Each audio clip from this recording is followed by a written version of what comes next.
Good morning. Welcome to our worship service this morning. It's a special worship service, lessons and carols, and we'll describe that a little bit to you in a few moments. But on behalf of Pastor Jim Mitchell and this session, we'd like to welcome you to this service, and we're going to start with a choral call to worship, Once in David's Royal City. Joel Kirkendall and Brenda Bush. Thank you.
Please be seated. Thank you, Brenda and Joel. That was very special. Let us pray. Heavenly Father, precious Son, Holy Spirit, Lord, we gather to worship and praise you today for your promises made and promises kept to your chosen people, for the prophecies fulfilled in our Lord and Savior, Jesus Christ. And we look forward to the future consummation of your promise for our glorious place with you in eternity. So we ask your presence today as we seek to show our thankfulness and to glorify and praise you. We pray that our readings, our songs, our offerings, and our prayers, and all of this worship service will be acceptable to you. We ask these things in the name of our glorious Savior, Jesus Christ, who taught his disciples to pray, saying, Our Father, who art in heaven, hallowed be thy name. Thy kingdom come, thy will be done, on earth as it is in heaven. Give us this day our daily bread, and forgive us our debts, as we forgive our debtors. And lead us not into temptation, but deliver us from evil. For thine is the kingdom, and the power, and the glory forever. Amen. Okay, so today our worship service is largely what we call lessons and carols. What are lessons and carols? It's basically a service that was started over a century ago in Truro, England, and adapted for use in King's College Chapel, Cambridge in 1918, where it's been observed since, except I think maybe when COVID got in the way. Our service today is further adapted from that template and includes the ordinary parts of a Reformed worship service. The lessons and carols portion has a profound dignity and simplicity. It consists of readings of scripture by various members of the congregation, followed by a singing of a carol. It starts with the first book of the Bible and ends with the last book of the Bible. It focuses on the fall of humanity, the fulfillment of God's promise for our salvation through our Lord and Savior Jesus Christ, and the glorious eternal future that is waiting for God's chosen people. May it lift your spirits and glorify God. I want to remind all readers to come up here behind the pulpit for your reading and also to introduce the carol that will follow. Enjoy.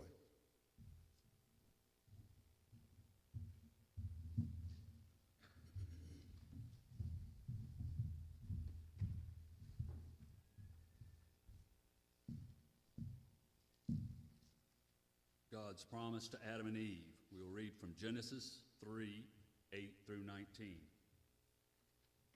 Hear the word of the Lord. And they heard the sound of the Lord God walking in the garden in the cool of the day. And the man and his wife hid themselves from the presence of the Lord God among the trees of the garden. But the Lord God called to the man and said to him, "Where are you?" And he said, "I heard the sound of you in the garden, and I was afraid because I was naked and I hid myself." He said, "Who told you that you were naked? Have you eaten of the tree of which I commanded you not to eat?" The man said, "The woman whom you gave to be with me, she gave me the fruit of the tree and I ate." Then the Lord said to the woman, "What is it that you have done?" The woman said, "The serpent deceived me and I ate." The Lord said to the serpent, The Lord said to the serpent, "Because you have done this, cursed are you above all livestock, and above all beasts of the field. On your belly you shall go, and dust you shall eat all the days of your life.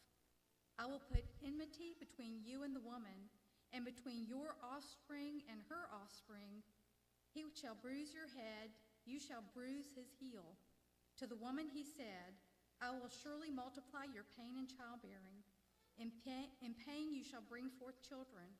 Your desire shall be for your husband, and he shall rule over you." And to Adam he said, "Because you have listened to the voice of your wife and have eaten of the tree of which I commanded you, you shall not eat of it.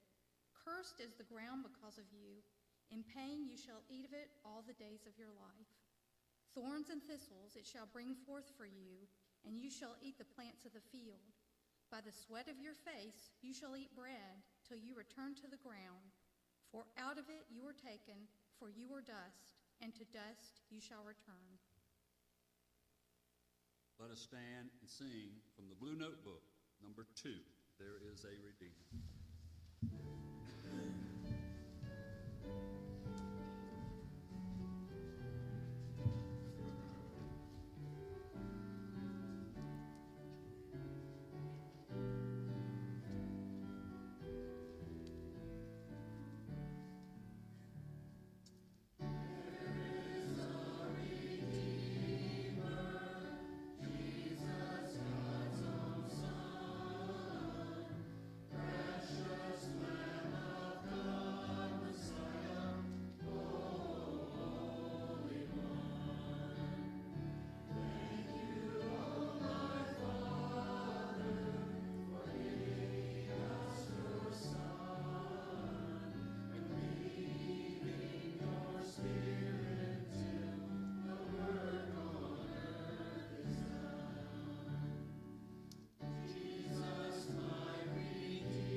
Our brother Don Walker is home with a sick child, so I'm taking his place in reading the scripture this morning. Looking at God's promise to Abraham and to Jacob. Taken from Genesis 17, verses 1 through 8, and 28, verses 10 through 17. When Abram was 99 years old, the Lord appeared to Abram and said to him, I am God Almighty. Walk before me and be blameless, that I may make my covenant between me and you and may multiply you greatly. Then Abram fell on his face, and God said to him, Behold, my covenant is with you, and you shall be the father of a multitude of nations. No longer shall your name be called Abram, but your name shall be Abraham, for I have made you the father of a multitude of nations. I will make you exceedingly fruitful, and I will make you into nations, and kings shall come from you. And I will establish my covenant between me and you and your offspring after you throughout their generations for an everlasting covenant, to be God to you and to your offspring after you. And I'll give to you and your offspring after you the land of your sojournings, all the land of Canaan for an everlasting possession, and I will be their God. And to Jacob, Genesis 28, 10 through 17. Jacob left Beersheba and went towards Haran, and he came to a certain place and stayed there that night because the sun had set. Taking one of the stones of the place, he put it under his head and lay down in that place to sleep. And he dreamed, and behold, there was a ladder set up on the earth, and the top of it reached to heaven. And behold, the angels of God were ascending and descending on it. And behold, the Lord stood above it and said, I am the Lord, the God of Abraham, your father, and the God of Isaac. The land on which you lie I will give to you and to your offspring. Your offspring shall be like the dust of the earth, and you shall spread abroad to the west and to the east and to the north and the south. And in you and your offspring shall all the families of the earth be blessed. Behold, I am with you and will keep you wherever you go, and will bring you back to this land, for I will not leave you until I have done what I promised you. Then Jacob awoke from his sleep and said, Surely the Lord is in this place, and I did not know it. And he was afraid and said, How awesome is this place! This is none other than the house of God, and this is the gate of heaven.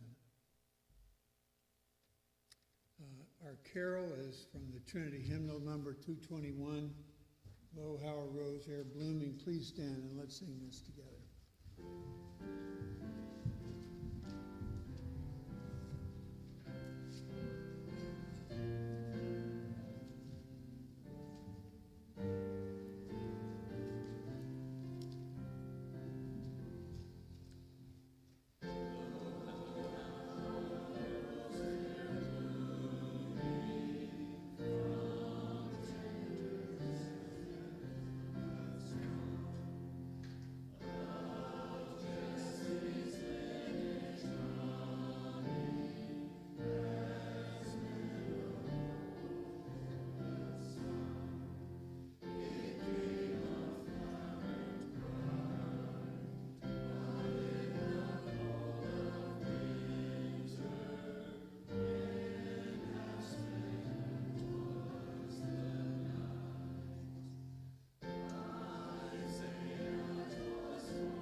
God's promise of Emmanuel, Isaiah 7:14. Therefore, the Lord himself will give you a sign.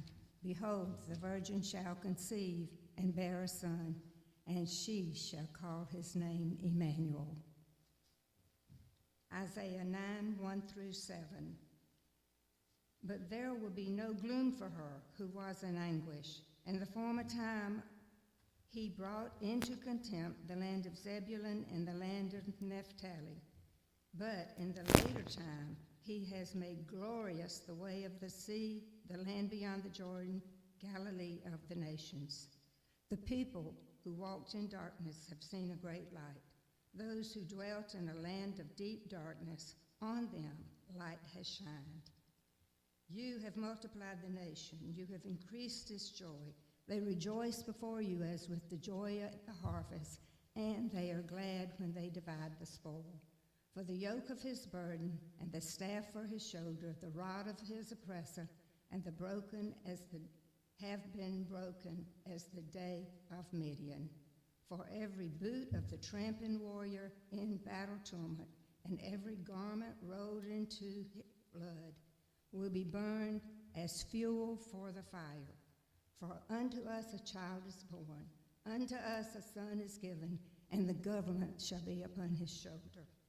Wonderful Counselor, mighty God, everlasting Father, and Prince of Peace. Of the increase of his government and peace there will be no end on the throne of David and over his kingdom, to establish it and to uphold it with justice and righteousness from this time forth and forevermore. The zeal of the Lord of hosts will do this. Let's stand and sing out of the Trinity hymnal 194.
Let us go to the Lord with prayers for the church and for the world.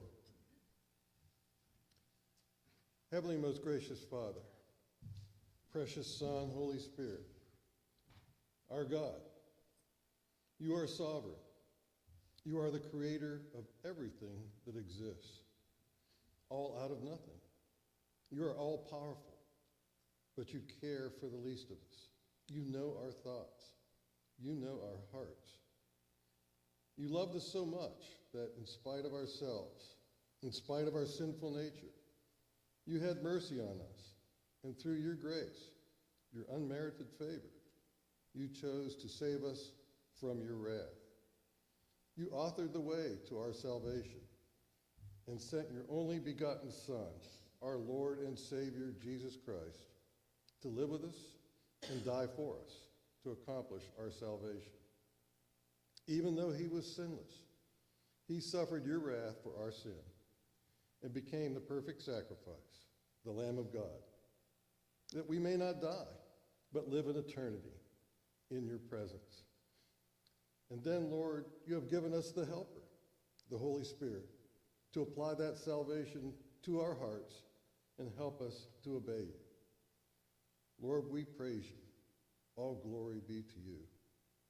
We praise you for the prophecies of the Old Testament and the reality and promises of the New Testament. What an awesome God you are. But Lord, forgive us, for with all you've done for us, with all that we have to praise you for, we are all too often distracted by the things of this world. Help us to be different than the world. Help us to show the world what you have done for us. Help us to proclaim the good news of Jesus, the gospel, above all else in our lives. Lord, you also encourage us to bring our concerns to you. Lord, you hear our prayers. You know our personal issues and concerns. Lord, many of us have physical ailments, emotional pain. We have family issues, financial troubles. We have sadness and grief. Many of us have troubles we haven't even shared with others around us. But Lord, we know we can bring them to you. We suffer in this fallen world, but Lord, we pray for the Holy Spirit to continue to turn our hearts to you, for you to comfort us, to wrap your loving arms around us, and to remind us that you are sovereign, you are in control, that you have already reserved our place with you in eternity, no matter what happens in this fallen world. Thank you, Lord, for taking our burdens from us and giving us true peace on earth. Lord, we live in troubled times in a fallen world. We pray that our nation and the world can come together to stop the intentional destruction of human life in the womb. We pray for our government leaders to work together for the good of all and to continue to allow us to love, worship, obey, and serve you as you have instructed us, as well as to love others as ourselves. Help us to remember the needs of the poor and the helpless, the cold, the hungry, the lonely, and the little ones who suffer. We pray for the safety and success of our missionaries, selflessly serving you around the world, and our service members as well, serving overseas, separated from their loved ones. And Lord, finally, as we approach the beginning of a new year, we pray for our pastor and church leadership. Guide them to do your will while shepherding us, and help us to support them as they lead us. May it all glorify you. Lord, we pray these things in the precious name of our Lord and Savior, Jesus Christ. Amen.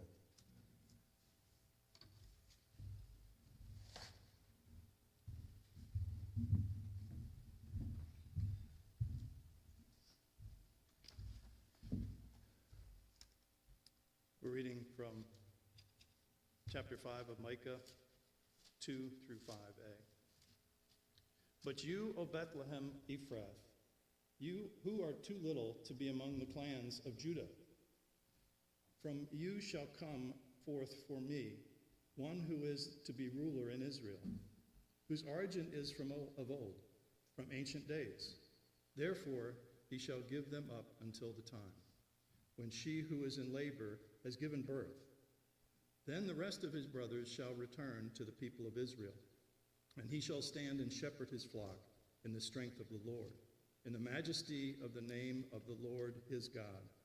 And they shall dwell secure, for now he shall be great to the ends of the earth, and he shall be their peace. Let's sing together, O Little Town of Bethlehem, in the Trinity Hymnal 201.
Thank you, Lord, for all this beautiful music, this warm shelter we have. We thank you for the congregation, the many things that you give us that are physical. We think of those who are in harm's way. We think of those who are needy today. We have such a beautiful day here in Charleston, South Carolina, and you have blessed us richly. We thank you for all that, and we ask you to help us to love each other and love those who are lost and those who are needy as best we can. We ask you in the name of Jesus Christ. Amen. You may be seated.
Please be seated.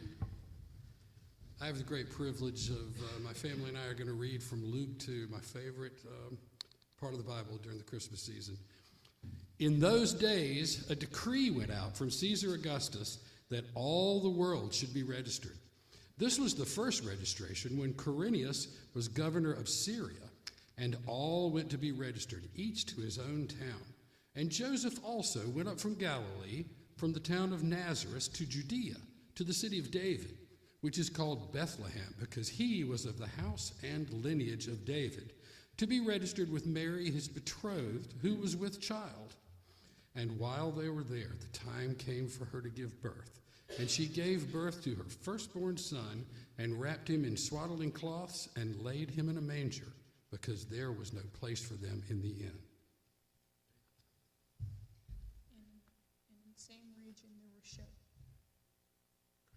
In the same region there were shepherds out in the field, keeping watch over their flock by night. An angel of the Lord appeared to them, and the glory of the Lord shone around them. They were filled with great fear. And the angel said to them, "Fear not, for behold, I bring you good news of great joy that will be for all the people.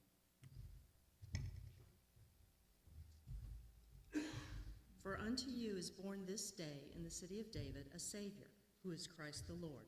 And this will be a sign for you. You will find a baby wrapped in swaddling clothes and lying in a manger." And suddenly there was with the angel a multitude of the heavenly host praising God and saying, "Glory to God in the highest, and on earth peace among those with whom he is pleased." When the angels went away from them into heaven, the shepherds said to one another, "Let us go over to Bethlehem and see this thing that has happened, which the Lord has made known to us." And they went with haste and found Mary and Joseph and the baby lying in a manger. And when they saw it, they made known the saying that had been told them concerning this child. And all who heard it wondered at what the shepherds told them. But Mary treasured up all these things, pondering them in her heart. And the shepherds returned, glorifying and praising God for all they had heard and seen, as it had been told them. And at the end of 8 days, when he was circumcised, he was called Jesus, the name given by the angel before he was conceived in the womb.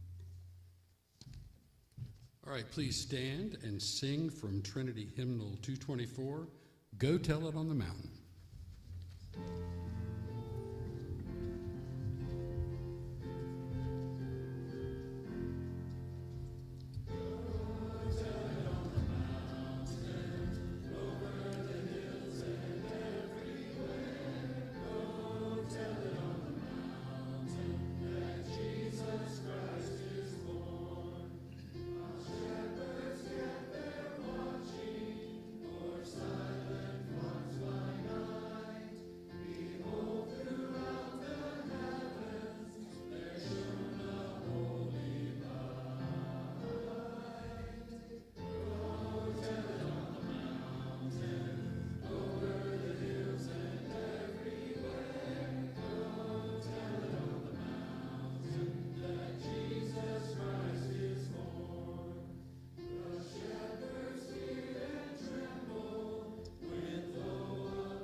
We're going to read from Matthew 2, 1 through 12.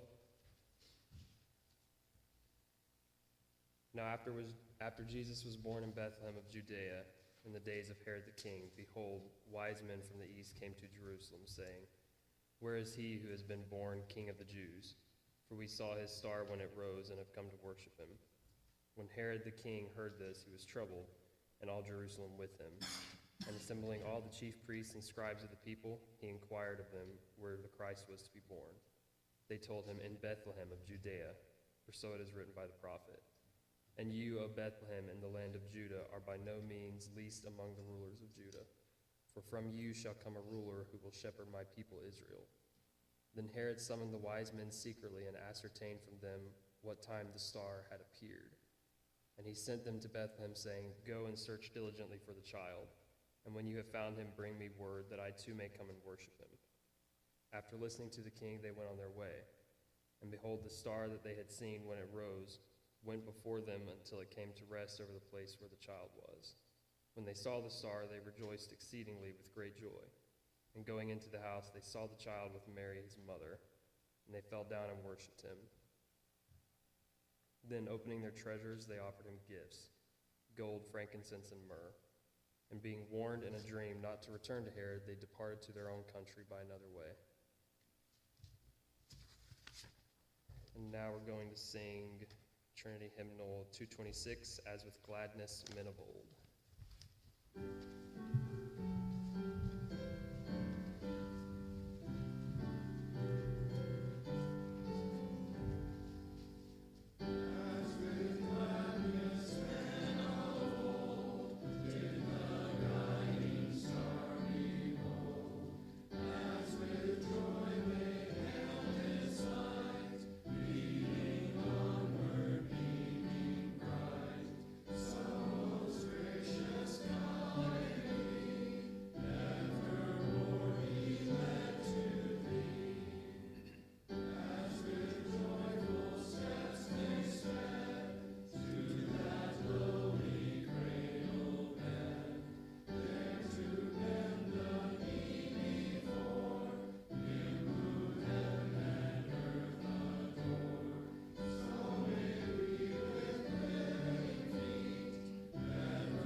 A reading from the first chapter of the Gospel of John.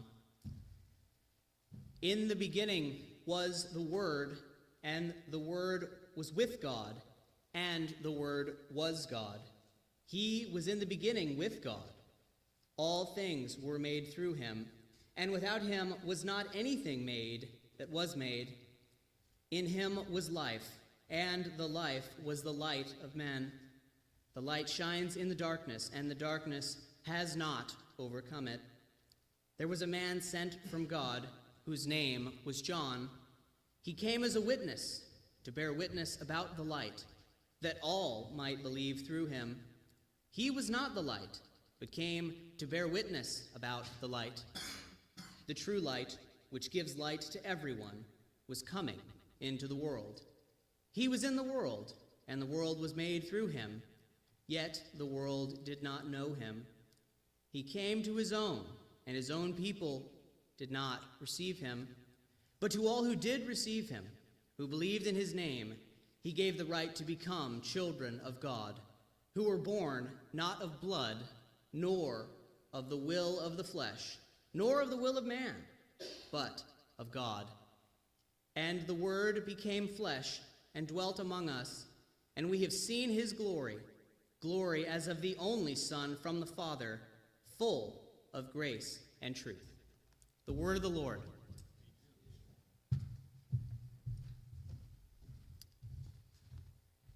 I submit that the answer to the question that I've titled this homily, "Why did God send the Son?" has already been answered in the many scriptures that we have already heard this morning, as we have seen redemptive history unfold from Genesis to the coming of the Son. Indeed, the Word became flesh and dwelt among us. He came for a specific purpose. And we're going to try to tie that together with one verse from Romans chapter 8. If you've been here on previous Sundays, you know we're going through the book of Romans verse by verse, and we're in that glorious chapter of Romans chapter 8. And I'm just going to zoom in on one verse this morning, which we already covered last week, which is Romans 8, verse 3, and really focusing on the second half of that verse. But I'll read the whole verse. Let's give our attention to God's holy word, penned by the Apostle Paul and breathed out by the Holy Spirit for us all. For God has done what the law, weakened by the flesh, could not do, by sending his own Son in the likeness of sinful flesh, and for sin he condemned sin in the flesh. Let's pray and ask for God's help. O Father, Son, and Holy Spirit, you determined from eternity past that you would redeem a people for yourself, that you would bring glory to yourself by showing mercy, by showing your attribute of love, by manifesting that love in the Son coming to live and to die for our sake, by the Spirit indwelling your people, and by this great sacrifice that you, O Father, have made by sending your one and only Son to die, to be sacrificed, he who knew no sin for sinners, that we might be called your friends. Indeed, may it be so. Sanctify us by your truth this morning. We pray in Jesus' name. Amen. Why the God-man? That's the title of some reading that you may want to pursue if you've never read it. Anselm of Canterbury, one of the greatest theologians from the Middle Ages, his work now almost 1,000 years old, called Cur Deus Homo, can be translated, Why the God-man, or roughly, why did God become man, seeks to answer this question. Why is it that God sent the Son? You go back to our text, the law couldn't save us because of Adam's guilt, which we incurred because he was our representative, and the sinful nature we had in Adam, so we were born in sin, as David says in Psalm 51. We could not save ourselves by perfect adherence to the holy, righteous, good character of God. And Paul says, for God has done what the law, weakened by the flesh, could not do. That is, save us. By sending his own Son in the likeness of sinful flesh, and for sin, he condemned sin in the flesh. By sending his Son, sin is taken care of, both its penalty and its power. Romans 3 through 5 talk about how the penalty of sin is removed for those who have faith in Jesus, and the power is removed for those who are transformed by Christ more and more. We are sanctified in the truth. We come to hate sin more and more. We love what God loves more and more. Well, why did Jesus become man? The Father ultimately is being referred to at the beginning of verse 3, for God is referring to God the Father.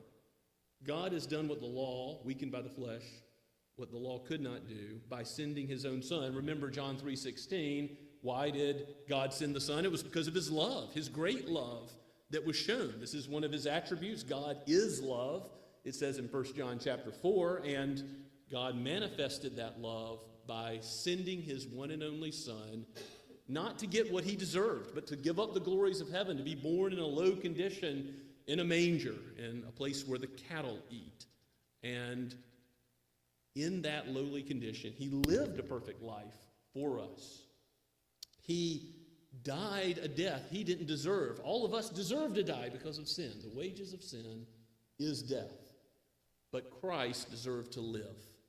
And yet he was the spotless sacrifice, the Lamb of God who gave up his life for a people, all the way back to Abraham, Isaac, and Jacob, and those who looked forward in the Old Covenant, and for those of us today that look back on him as Messiah and see his completed work. What advantage we have in that sense. Now, by sending his Son, the Father sent the Son in the likeness of sinful flesh. I don't want you to misunderstand. He was truly a human. He retained his divinity, which he had had from eternity, but he gained humanity. So now he is fully God, fully man in one person.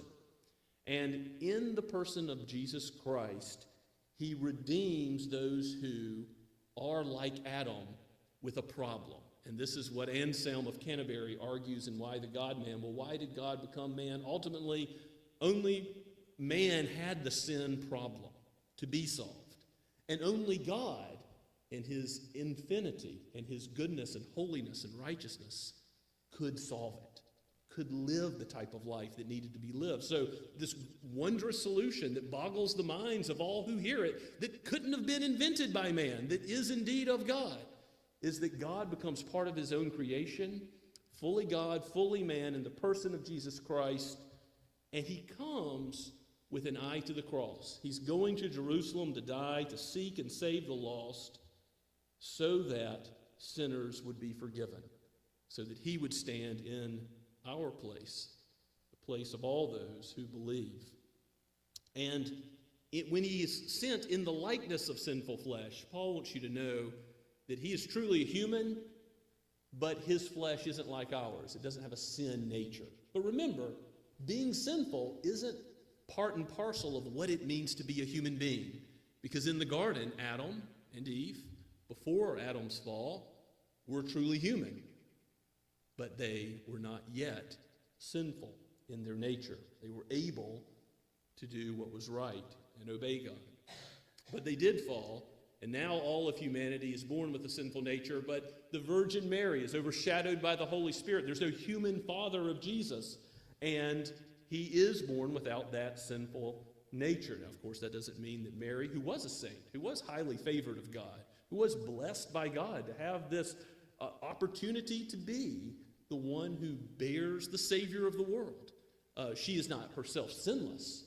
No human being is except Christ himself. Jesus alone is sinless. So he has a nature like ours except sin. And Hebrews 4:15 says as much, that he is a great high priest, and he is tempted in every respect as we are. He knows the force of those temptations as he resists them to the end. Only the one who resists temptation ultimately knows the full force of it. And Christ is without sin in how he faced every temptation all of his life, in thought, word, and deed, and what he did and what he did not do. He did all things well to the pleasure of his Father in heaven. So he came in the likeness of sinful flesh, and notice he came for sin. I love the way that Paul puts that here in Romans 8, because Jesus had an eye on what he came to do the whole time. His mission was to eradicate sin's penalty and power, and ultimately in glory, its presence. We will one day have a human nature without sin, any sin in our nature. And that will be when we know the fulfillment, the consummation of Christ's work, when he comes again or when we die. For those of us who trust in Christ, this is your great hope that you have. You have a Savior who stands in your place now. Nothing can separate you from his love. There's no condemnation for those who are in Christ Jesus, Romans 8:1 says. And because that's true today, it will be true in the future. You will stand with him and behold the glory of his presence in the new heavens and the new earth. He will be our God, and we will be his people. And this is true for the triune God, Father, Son, and Holy Spirit. What a glorious truth this is, that Jesus came in our flesh, but not having sinful flesh, but a nature like ours, except for sin. And he came for sin to condemn it. And yes, along with condemning sin, he condemns the ruler of this world. John 12:31 says he casts out the evil one. He decisively defeats Satan. So who are our enemies? The world, the flesh, the devil. If you are still pursuing your own agenda, if you are still following the ways of this world, you're ultimately being led by the evil one.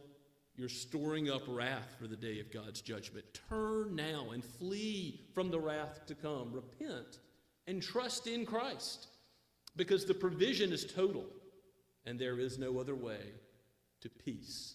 There is no other way to the Father except through him. He is the way, the truth, and the life. God be glorified in the Son, being given up by the Father, becoming flesh, so that we would ultimately know sin no more. Let's pray together. Father, we give you praise for your word, for this glorious text, for who Christ is, for your sacrifice, for the Spirit's coming. Oh Lord, lead any who have not yet trusted in Christ to that initial faith and repentance, and lead your people in a lifelong faith and repentance, that we would look away from the things of this world which are passing away, which moth and rust destroy, which ultimately will come to nothing. But let us look to Christ, the author and finisher of our faith, the one whose word is flawless and whose words are everlasting life. We thank you for him as our Savior and our Lord. In Christ's name we pray, amen. And now let's sing the next carol from Trinity Hymnal number 203, Hark the Herald, the Angels Sing. Let's stand as we sing.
Now we come to Revelation future consummation of God's promise. Revelation 21, verses 1 through 4. Then I saw a new heaven and a new earth, for the first heaven and the first earth had passed away, and the sea was no more. And I saw the holy city, New Jerusalem, coming down out of heaven from God, prepared as a bride adorned for her husband. And I heard a loud voice from the throne saying, Behold, the dwelling place of God is with man. He will dwell with them, and they will be his people, and God himself will be with them as their God. He will wipe away every tear from their eyes, and death shall be no more. Neither shall there be mourning, nor crying, nor pain any more, for the former things have passed away. And then Revelation 22, verses 6 and 7. And he said to me, These words are trustworthy and true. And the Lord God of the spirits of the prophets has sent his angel to show his servants what must soon be taking place. And behold, I am coming soon. Blessed is the one who keeps the words of the prophecy of this book. And join us as we sing hymn 208, O Come All Ye Faithful.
Please remain standing, and I'll pray and then pronounce the benediction. Let's pray together.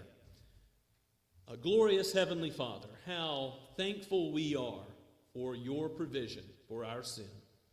You have truly all wisdom and power and might in yourself, and you have shown it in the cross, foolishness to the world, but your wisdom for the salvation of sinners. So, Lord Jesus, you have the words of eternal life. To whom else can we go? There is only one name under heaven by which we may be saved.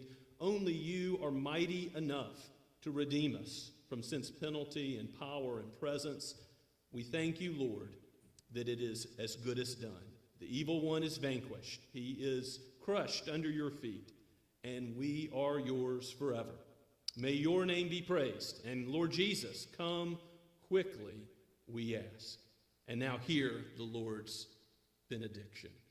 Now to him who is able to keep you from falling and to present you before his glorious presence without fault and with great joy, to the only God, our Savior, be all glory, majesty, power, and authority through the Lord Jesus Christ before all ages, now and forever. Amen and amen.